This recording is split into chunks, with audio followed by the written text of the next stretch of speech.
Welcome back to another video, guys. I hope everybody is having a great day. In today's video, we're going to be talking about what happens to a Tesla after 100,000 miles. Now, this is a question that I actually get a lot. What happens to the car after you're out of warranty? You know, the bumper-to-bumper 50,000 mile warranty. What happens after 100,000 miles? Does anything happen to the car? Do you need to get maintenance, service? What happens? What do you need to do? Well, this video is going to explain it. I'm going to go ahead and start off with range and battery degradation, because this is kind of the most important thing. What happens if you buy an electric car? What happens over 100,000 miles? Because usually people keep their cars for, roughly 100,000 miles and then they'll trade it in or something. But for the Tesla, the average battery degradation and range loss over 100,000 miles was only really 8%. So I say only because think about it. These are quote million mile cars. So where the battery is going to be, 500,000 miles down the road. Are we going to still be within that 8-year unlimited battery drivetrain warranty, or are we going to be in the new warranty with this? I think it's 150,000 miles and 8 years instead of the unlimited mileage, because they figured, okay, unlimited mileage, they could put 1 million miles on this car in 8 years. Unlikely, but I don't know. And they can replace the battery modules that are, going bad or whatever, so you pretty much have a brand new functioning Tesla if anything were to go bad on this thing. So that's what's really cool. And those are for the older Model X's and Model S's, and unfortunately the new warranty, like I said, is only 150,000 miles and 8 years. And the next topic we're going to be talking about is power loss. So thankfully, I'm just going to get right to the beans in this. The acceleration is the same thanks to over-the-air software updates to keep the performance up to date. And I've said this in a lot of my previous videos, and I'll say it again. I think over-the-air software updates is what's going to make these cars much more desirable over the years than any other cars, because getting over-the-air updates is like a phone. You're not stuck. Like, let's just say you buy a Lexus. You're stuck with that infotainment system software for the rest of the car's life. With the Teslas, you get over-the-air updates through LTE or Wi-Fi, which provide bug fixes and everything like that. If you have bugs in your software, they get fixed over the time because they will release software patches that will fix everything. And it's really cool, and I think that's one of the most beneficial features of having a Tesla, is just being up to date with new features that they release. And they can retrofit hardware if you really desire, but I don't know, I think that's one of the best Tesla features. And the reason why there's really no acceleration loss over 100,000 miles. Now, over 1 million miles, I'm not sure how those motors are going to hold up, but they say these are 1 million mile cars. We will really see about that. I'm not going to be surprised if these can actually hit 1 million miles, because these drivetrains are just so simple. It's just battery into the motors, into the wheels. That's it. It's very simplistic, and it is just downright the simplest solution for a drivetrain in a car. Next, I'm going to talk about everybody's favorite, interior quality over 100,000 miles. So here's the thing. Whenever you get the car, there are some interior problems, but everything is fixed into place, and it's a brand new car, and there's not many rattles. But whenever you go 100,000 miles, there's a lot of creaks, there's a lot of vibrations in the road and stuff that just make everything a little bit looser, and then you get a little bit of, I guess, dashboard noise, you get a little bit of center console noise, little noises in the back. Sometimes if you have the bass up and the subwoofer surround gets kicked around a bit and it sounds like a blown woofer, but it's not, it's just the surround going absolutely berserk from the vibrations. And this is just kind of a little hot take on my part. I've owned 2 Model 3s, this is my second one, the Performance. The first one actually did have a little bit of a problem with noise from outside of the car. Like, for some reason, I don't know if it was the brakes making the noise or something, like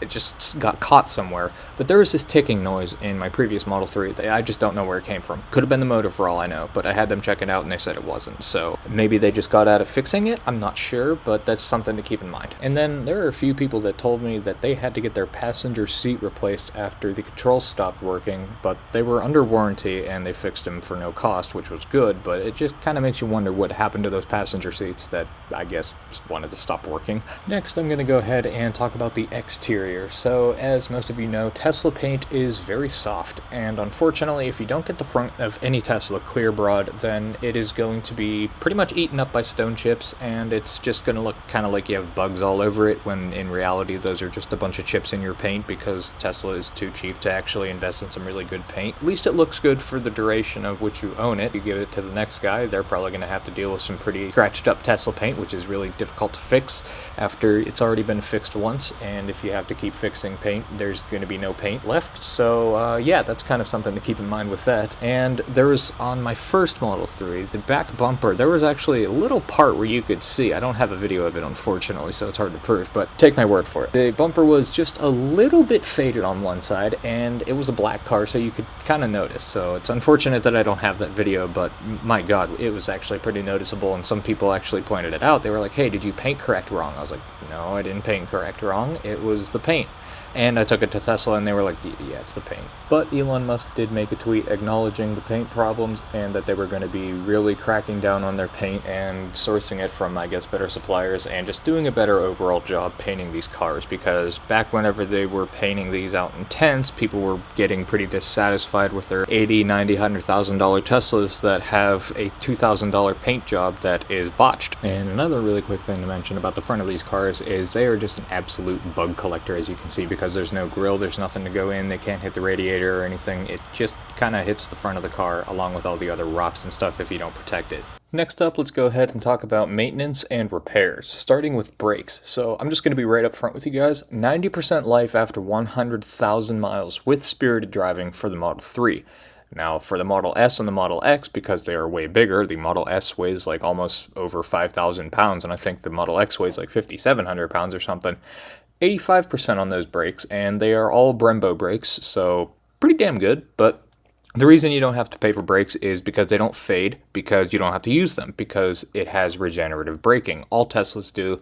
It's one of the coolest things, actually. It saves on a wear item, which is tremendous. It also, you don't have to pay for gas or anything, no oil, which ties into maintenance. It's pretty interesting that these brakes last so long, especially on a performance car. Like the Model 3 Performance expected to have like maybe 85 to 90% on the brakes, just because I am a spirited driver. I do drive hard. I do use the regenerative braking. However, I do sometimes have to dig into the brake pedal and use the brakes, so that's just a little bit of a wear and tear item, along with, you know, wiper blades. Probably go to about 2 or 4 sets of wiper blades for your car, depending on where you live, like climate, what the weather's like, and I guess just conditions. Next would be repairs. So I've heard from multiple Tesla owners, for some reason, I don't know if this was just a common issue, upper control arm replacement on the passenger side and also the driver's side in the front.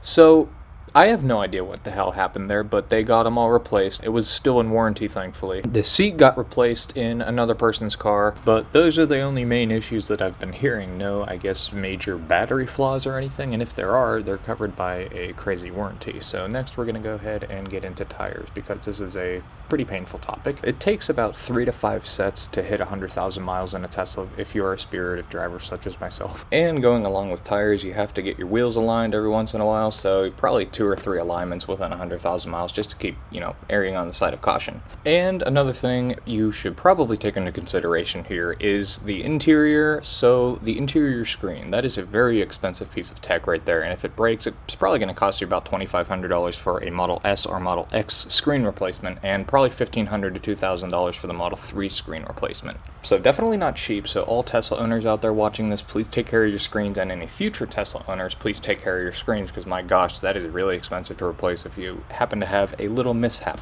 Because if they find out that it was an accident and that it was your fault, they are not going to cover it. So yeah, customer service for the win. Okay, so next we're going to get into, should you buy a Tesla or should you avoid a Tesla? So that depends on what kind of person you are. Are you a person that lives near a supercharger? Are you a person that lives near a charger? Are you a person that likes to drive electric cars, that like to drive cars with instantaneous throttle response and self-driving technologies and advanced safety capabilities and just so much stuff packed into it? Yes, you should probably buy one if you are a tech nerd like me and you just absolutely love advancements in technology over the years and, you know, incremental advances, and then, of course, someone like, you know, Elon Musk coming in and creating a Tesla and just absolutely revolutionizing the car industry, because, I mean, think about it, everyone's trying to switch over to electric and they are just having a very tough time. And Motor Trend's car of the year last year, EV of the year, was the Mustang Mach-E, and I'm not here to knock on them at all. It was a fine decision, but they don't have a charging infrastructure, they don't have the power, they don't have the performance, they don't have the fun factor, they don't have the cool factor. They're just not there yet. I mean, it's a great first start, you know, it's a great start. However, I think Ford is pretty behind, and I think Tesla's competitors are also very behind because no one has caught up to them, and the only cars that you really hear about are like Rimac and the other crazy cars that are hypercars that cost over $1 million, if not over $2 million, compared to the Plaid Model S.